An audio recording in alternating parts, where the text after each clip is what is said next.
जय हिंद कैडेट्स।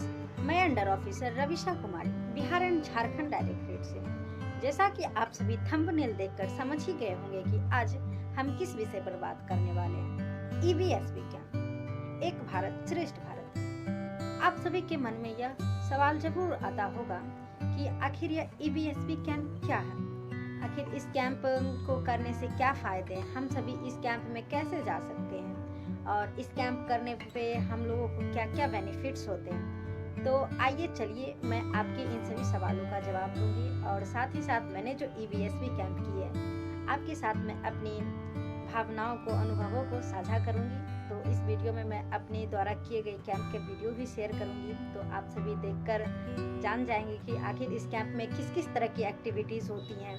तो आइए चलिए शुरू करते हैं। तो हमारा सबसे पहला सवाल आता है कि कैसे जा सकते हैं इस कैंप में। इस कैंप में जाने के लिए हमें अपने कॉलेज के संपर्क में रहना होगा, क्योंकि हर साल वैकेंसीज डायरेक्टरेट लेवल पे विभाजित होती है, फिर डायरेक्टरेट लेवल से ग्रुप लेवल पे आती है और ग्रुप लेवल से यूनिट लेवल में बढ़ती है और यूनिट लेवल से प्रत्येक कॉलेज में बढ़ती है और कॉलेज के जो हमारे सीटीओ और एएनओस होते हैं वो बच्चों में डिवाइड करते हैं। यदि अपने कॉलेज में आप सीनियर हैं तो आप इस कैंप को आसानी से कर सकते हैं, क्योंकि हमारे जो सीटीओ और एएनओस होते हैं वो चाहते हैं कि हमारा जो हमारा ग्रुप है वो डायरेक्टरेट लेवल पे जाके बेहतर प्रदर्शन कर सके। तो आप हमेशा ध्यान रखें कि आप अपने कॉलेज में नियमित हों एवं सारे कार्यों में आगे हो, तो आपके लिए आसानी हो सकती है इस कैंप करने में। बाकी यही प्रोसेस है नेशनल कैंप करने के लिए। हमारा दूसरा सवाल आता है कि ईबीएसबी कैंप में क्या क्या होता है। ईबीएसबी का मतलब होता है एक भारत श्रेष्ठ भारत, जिसमें कि अलग अलग डायरेक्टरेट के बच्चे आते हैं और इसमें अपने संस्कृति का आदान प्रदान करते हैं, जिसमें कि बच्चे होते हैं वहाँ के बच्चे अपने अपने क्षेत्र के लोक नृत्य को प्रस्तुत करते हैं, लोकगीत को गाते हैं। जो कैडेट जहाँ के होते हैं वो कैडेट अपने क्षेत्र को NIAP यानी कि नेशनल इंटीग्रेशन अवेयरनेस प्रोग्राम के थ्रू अपने क्षेत्र से दूसरे जगह के बच्चों को रूबरू कराते हैं। इस प्रकार वहाँ की संस्कृति का आदान प्रदान होता है तथा अपनी अपनी भाषा में बात करते हैं, जो कि एक दूसरे में रुचि उत्पन्न होती है, जिससे बच्चे एक दूसरे जगहों को जानने में अभिरुचि रखते हैं। इसीलिए इस कैंप का नाम एक भारत श्रेष्ठ भारत कैंप रखा गया है कि हमारा भारत एक ही है और जो है सर्वश्रेष्ठ है। इस कैंप में विभिन्न प्रकार के खेल प्रतियोगिताओं का आयोजन किया जाता है, जैसे कि रस्साकशी, वॉलीबॉल, खो खो और भी अनेक तरह की होती है, जैसे कि डिबेट कंपटीशन हुए। तीसरा सवाल कैडेट का ये होता है कि हमें ईबीएसबी कैंप में क्या क्या सामान मिलता है यूनिट की तरफ से। तो ये आपके यूनिट पे डिपेंड करता है कि आपको क्या क्या सामान मिलता है। ऐसे तो track suit, upper, lower, T shirt, sports shoes मिलता है। आखिरी सवाल है कि इस कैंप को करने के क्या फ़ायदे हैं।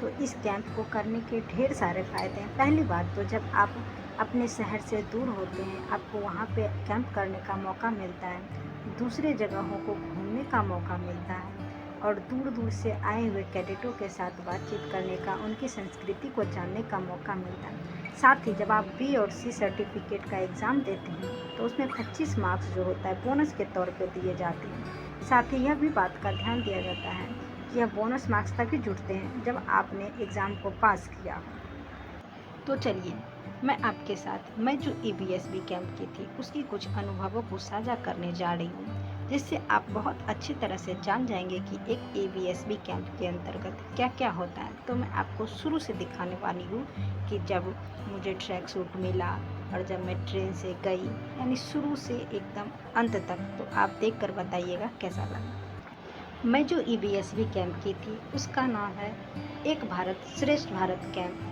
NCC कोडरमा झारखंड। मैं बन जाऊं प्यार भरा दिल, तुम दिल की धड़कन बन जाओ, तुम दिल की धड़कन बन जाओ। आप देख सकते हैं तब की फ़ोटो है जब मैं यूनिट गई थी। आप इस फ़ोटो में देख सकते हैं मुझे यही ट्रैक सूट मिला था। अब हमारी टीम जो है बेगूसराय रेलवे स्टेशन पे पहुंच गई थी। देख सकते हैं कितने सारे कैडेट मिलके जा रहे थे, तो बहुत ही मज़ा आता है। इतने सारे मिलके जा रहे थे हम लोग, और जाते जाते हम लोगों की हालत बहुत ज़्यादा ख़राब हो गई थी, क्योंकि हम लोग का रिजर्वेशन हो नहीं रखा था। ऐसे सभी का हो जाता है, पर टिकट कंफर्म नहीं हुआ था। देखिए पहुँचते पहुँचते हम लोगों की हालत कोडरमा जंक्शन पर बहुत ही ख़राब हो जाती है, पर आप लोगों के साथ बिल्कुल भी ऐसा नहीं होगा। कुछ समय बाद हम लोगों को बस से लेने आती है, जो 1.5 घंटा के बाद काफ़ी मेहनत के बाद हम लोग को पहुंचाती है। जो कि हम लोग का नेशनल कैंप जो लगा हुआ था सैनिक स्कूल तिलैया में लगा हुआ था, जिसका अंदर का वातावरण काफ़ी अच्छा था, पर बहुत सारी फ़ोटोज़ डिलीट हो जाने के कारण मैं आपको वो सारी चीज़ें नहीं दिखा सकती हूँ, पर वो जो मैं मेरे आपको पास ज़रूर है दिखा सकती हूँ। जब हम सभी वहाँ पहुँचे तो हम सभी का डॉक्यूमेंट वेरिफिकेशन हुआ और फिर बायोमेट्री हुआ। फिर हम सभी को अपने अपने रूम जो अलाउट किया गया था वो हम सभी को दे दिया गया। अब हम अपनी डे 1 की बात बताने जा रहे हैं। हम लोगों को एक 6 या 7 किलोमीटर दूर एक ग्राउंड में सुबह सुबह बुलाया जाता था पीटी के लिए। मैं वो ग्राउंड ज़रूर दिखाऊंगी। तो ये रहा हमारा पीटी ग्राउंड, जहाँ पे हम सभी को 5:30 बजे बुलाया जाता था और 6 बजे तक हम लोग का रिपोर्ट ले लिया जाता था, और 6 बजे से 7 बजे तक हम सभी का पीटी करवाया जाता था। मैं जानकारी के लिए बता दूं कि हम सभी का जो बैरक था उससे ग्राउंड 6 या 7 किलोमीटर दूर था, और वहाँ से वापस बैरक आना 6 से 7 किलोमीटर, फिर थाली लेकर 5 किलोमीटर मेस दूर था। वहाँ से खाना खा के लंबी लाइन में फिर 5 किलोमीटर दूर आके में अपने रूम में कपड़े बदलने होते थे। फिर 6 या 7 किलोमीटर की दूरी पे हम लोगों का ऑडिटोरियम था। इतनी डिस्टेंस हमें केवल 1 घंटे में पूरी करनी होती थी, वो भी पूरे टाइम पे। तो चलिए मैं आप लोगों को अपनी मेस की भी फ़ोटो शेयर। खाना खाने के बाद हम सभी को एक लंबी दूरी तय करने के बाद इन सभी सुंदर से रास्ते को पार करके हम सभी को अपना ऑडिटोरियम पहुंचना होता था, और 8 बजे हम सभी को रिपोर्ट करनी पड़ती थी। इस ऑडिटोरियम में कई तरह के कार्यक्रम आयोजित कराए जाते थे, जैसे कल्चरल, सिंगिंग, NIEAP और दूसरे डायरेक्टरेट के जो बच्चे रहते थे वो अपनी भाषा में हम सभी से बातचीत करते थे। वो अपनी भाषा को हम सभी को समझाते थे, फिर हमारे बीच से कोई कैडेट अपनी भाषा में उन सभी को समझाता था, जो कि काफ़ी अच्छा लगता था सुनने में। तो चलिए आप सभी को मैं वो जगह दिखाने जा रही हूँ जहाँ पे हम सभी का ओपनिंग एड्रेस हुआ था। तो चलिए देखते हैं। तब अब आप सभी ये देखिए कि हम सभी ने कल्चरल की प्रैक्टिस कैसे की।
हम सभी को ऑडिटोरियम में मिशन मंगलयान मूवी भी दिखाया गया, जो कि बहुत ही अच्छी थी। एकदम लग ही नहीं रहा था कि हम सभी कैंप में हैं। हम सभी ने मिशन मंगलयान मूवी को खूब एंजॉय किया। इस कैंप में कुछ कैडेटों को पास के डैम को, फिर हम सभी को नालंदा विश्वविद्यालय नालंदा ले जाया गया। देखिए ये सारे बहुत अच्छा लग रहा था। हम सभी कैंपस में खूब एंजॉय करते हुए नालंदा विश्वविद्यालय और आप ही देखिए यहाँ का नज़ारा कितना अच्छा लग रहा है।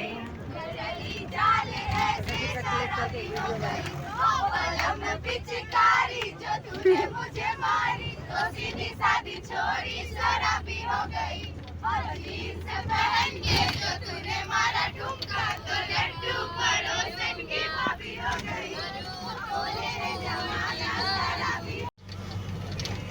देख फिर भी लेगा।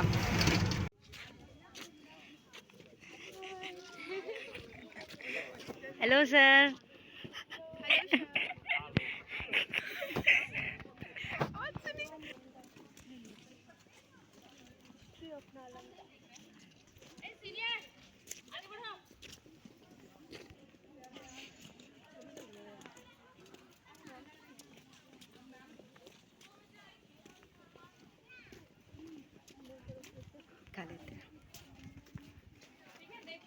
मैम लाइन तोड़ कर मान दीजिए मैम।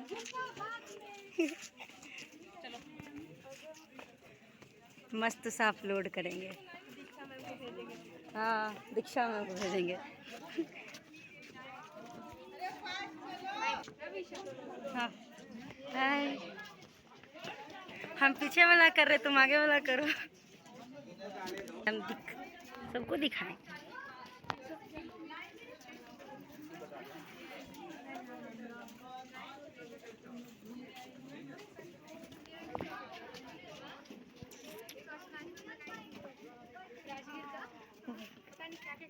ये कौन सा हिस्ट्री है, ये कौन सा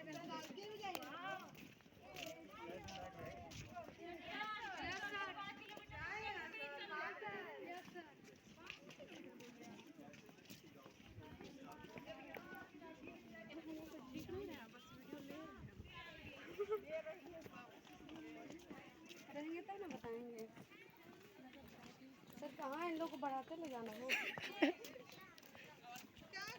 यूट्यूब पे अपलोड करेंगे भाई, सब देख लेना। चुप रहो, घूमने आए।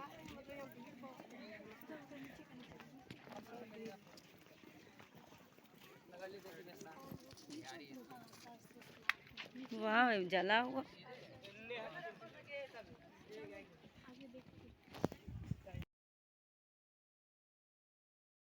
मेरा ये लिया वो क्लिप।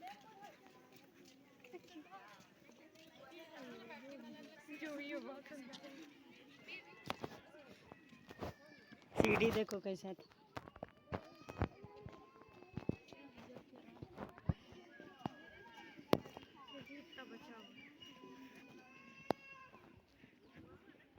खंडहर।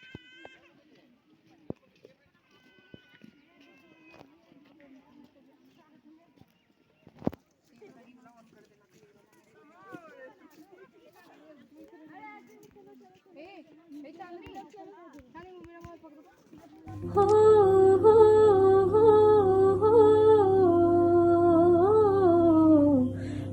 हो हो हो हो ना जा चक्करी के मारे, ना जा सौतन पुकारे।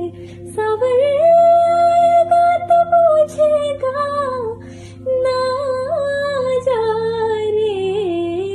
फीकी फीकी बेसुआदी रतिया काटुरे कटे ना। अब तेरे बिना सजना सजना काटे कटे ना। काटे ना तेरे बिना बेसुआदी रतिया। ओ सजना हो दम दर मस्त मस्त दर दम दर मस्त मस्त दर दम दम।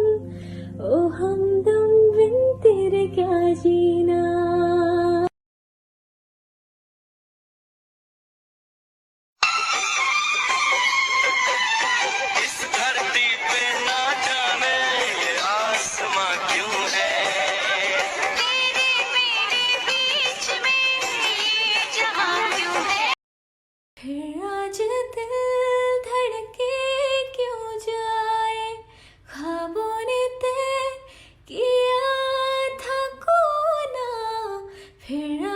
क्यों पलट वो आए, दिल ने कहा था ना तड़पेगा, फिर आज दिल धड़के क्यों जाए, ख्वाबों ने तय किया था कोना, फिर आज क्यों पलट वो आए।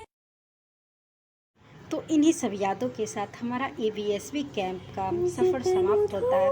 सच में बहुत मिस करती हूँ आज उन सभी को, आज भी रोना आ जाता है देख के।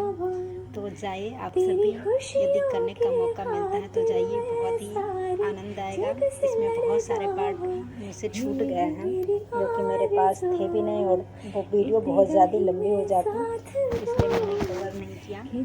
तो आशा करती हूँ आपको ये वीडियो बहुत ज़्यादा पसंद आया होगा। साथ ही इसे लाइक करें, शेयर करें और सब्सक्राइब करें। साथ ही आप यह भी बताएं कि आपको आगे किस टॉपिक पे वीडियो चाहिए, मैं आपको उस टॉपिक पे वीडियो अवश्य बना के दूँगी। धन्यवाद। सोने